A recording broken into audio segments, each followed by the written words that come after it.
최근 스포츠 업계에서 삼성이 보여주는 행보가 예사롭지 않은 것 같아요. 국내 최고의 글로벌 대기업답게 5개의 프로팀과 선수단에서 재활승마로 변경된 승마단을 제외한 6개의 실업팀을 운영하고 지원을 하고 있는데 역사는 1등만 기억한다. 2등은 아무도 기억해주지 않는다. 고 이건희 회장의 철학처럼 1등주의 삼성의 빵빵한 구단 지원금으로 삼성왕조, 돈성, 레알 수원 등으로 불리던 삼성의 팀들이 지금 많은 변화들이 생겼죠. 수원 삼성 블루윙즈, 서울 삼성 썬더스, 용인 삼성 블루밍스, 대전 삼성화재 블루팡스, 삼성 라이온즈까지 모든 프로 구단들이 삼성그룹의 홍보와 마케팅을 전담하던 제1기획으로 인수되고 이재용 부회장이 회장으로 취임하면서 실리주의 행보가 이어지고 있는 글로벌 기업 삼성의 스포츠, 삼성 스포츠단에 대해 알아보겠습니다.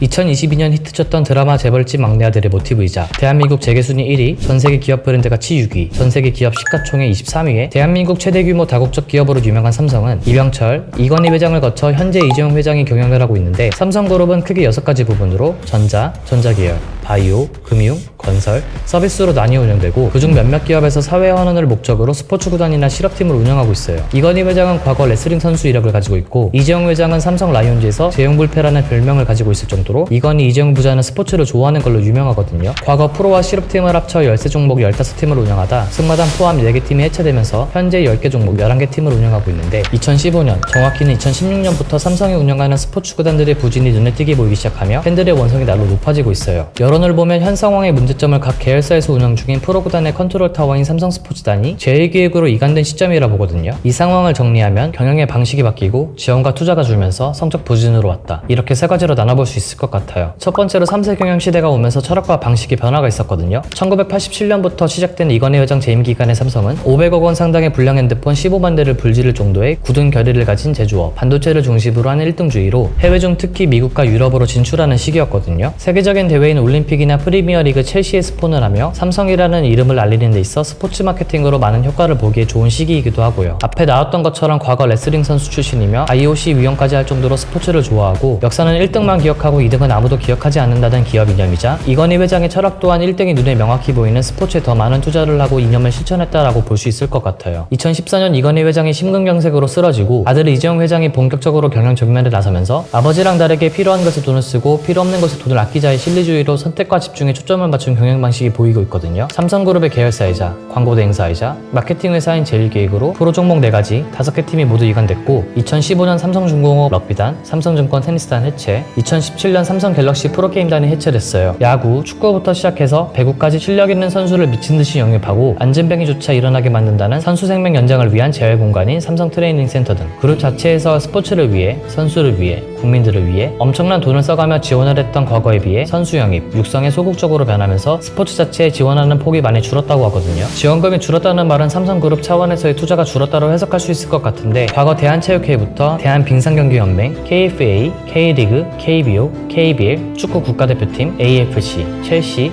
레알 마드리드, 바이에른 뮌헨, 유벤투스 등 굵직한 협회, 연맹, 구단에도 스폰을 아끼지 않던 삼성이 올림픽과 패럴림픽 후원을 진행하며 국내뿐만 아니라 해외까지도 투자가 줄었다는 거죠. 과거와 다르게 TV, 스마트폰, 디램 등 세계 점유율 1, 2위를 다툴 정도로 국내를 넘어선 글로벌 대기업인 삼성은 국내 프로구단 운영을 통한 스포츠 마케팅으로 얻을 수 있는 기대 효과 자체만은 미미할 수도 있어요. 가시적인 효과를 보기는 힘든데 프로구단 운영하는 게 돈은 또 무지하게 들거든요. 대한민국을 떠들썩하게 만들었던 최순실 게이트를 기점으로 스포츠에 소극적으로 변했다는 이야기도 일각에서 나오지만 2013년부터 2021년까지 삼성 라이온즈와 수원 삼성 블루윙즈의 지원금이 줄었다 한들 삼성 계열사들이 지원하는 액수를 보면 타 구단과 비교했을 때 절대 적지 않은 금액이 사회 환원이라는 이름 아래 들어가고 있어요. 하지만 심각한 문제는 역시 부진한 성적이죠.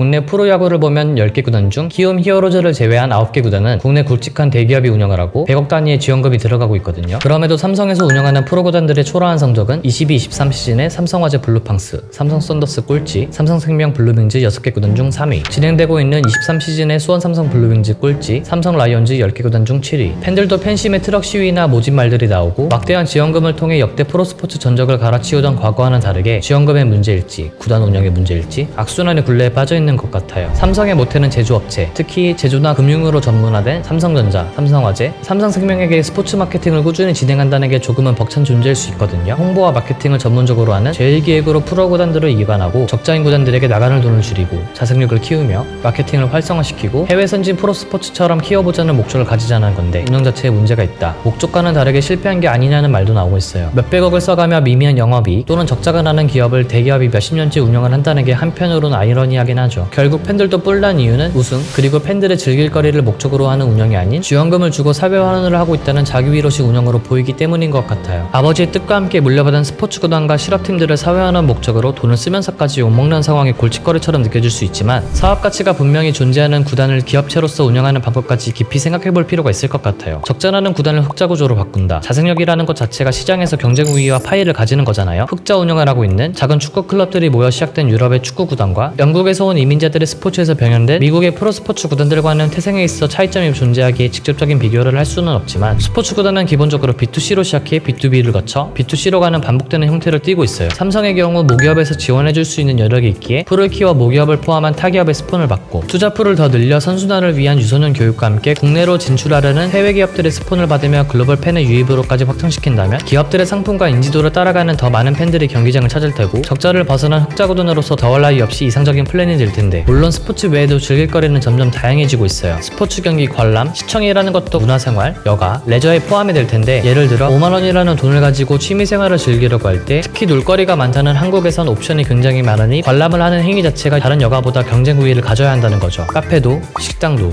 술집도 트렌드에 따라 인테리어나 음식의 종류 등 구성 요소가 바뀌고 영화관에서 OTT로 PC방이 음식점으로 변해가는 것처럼 지불한 비용 이상의 가치를 즐길 수 있게 만들어주면 된다고 생각이 드는데 경기 전날부터 파티를 하며 즐기는 NFL의 테일게이팅 문화, 슈퍼볼의 하프타임 쇼를 벤치마킹할 수도 있고 마이애미 말린스는 외야석의 수영장도 가지고 있으며 일본 NPB의 라쿠텐 골든리그스의 경우 구장에 작은 놀이공원을 만들기도 했는데 기존에 하던 경기 내 이벤트를 선수와 관객들이 함께 참여해 재밌는 기억들이 남을 수 있게 조금 더 적극적으로 하면서 선수들 중심 마케팅을 통해 연예인처럼 선망의 대상을 만드는 것도 좋은 방법이 될 수 있을 것 같아요. 외적으로 축구 불모지였던 미국의 MLS도 자생력을 갖기 위해 멕시칸 리그와 코파 아메리카를 인수하고 애플과 손을 잡고 중개권 계약도 하며 열심히 발전하는 중이에요. 마이크로소프트의 전 CEO 스티브 발머의 LA 클리퍼스와 폴 앨런의 시애틀 시오크스, 하승진 선수가 뛰었던 포틀랜드 트레일 블레이저스처럼 스포츠를 좋아하고 투자 가치가 있기에 개인적으로 소유하고 있기도 하거든요. 삼성의 프로구단 운영은 1977년 여자농구 구단 블루윙스를 시작으로 78년 썬더스, 82년 라이온즈, 95년 블루팡스, 블루윙즈까지 40년째 운영 중이에요. 정부의 부름으로 시작된 프로스포츠는 이제 옛말이고 덩치가 커진 구단들을 단순 홍보 수단이 아닌 비즈니스적으로 이용해야 할 시점이 온 것 같아요. 분명 지금 대한민국 스포츠 발전에 삼성의 역할이 정말 컸던 건 분명해요. 프로구단 운영에 있어서도 전 세계 브랜드 가치 6위에 올라설 수 있었던 삼성의 철학을 접목시켜 모기업의 무조건적인 투자가 아닌 장기적인 계획과 아시아를 넘어 세계적인 구단으로 키워낼 수 있는 역량은 충분하다고 생각하는데 왜 이 정도의 결과치밖에 내지 못했을까 하는 아쉬움이 많이 남는 주제인 것 같아요. 1등을 위해 지원하던 과거의 악순환 고리를 끊어내고 국민 친화적이고 마케팅적 우위에 설 수 있는 삼성 스포츠단의 밝은 미래가 될지 걱정과 기대를 하며 오늘 영상을 마치도록 하겠습니다.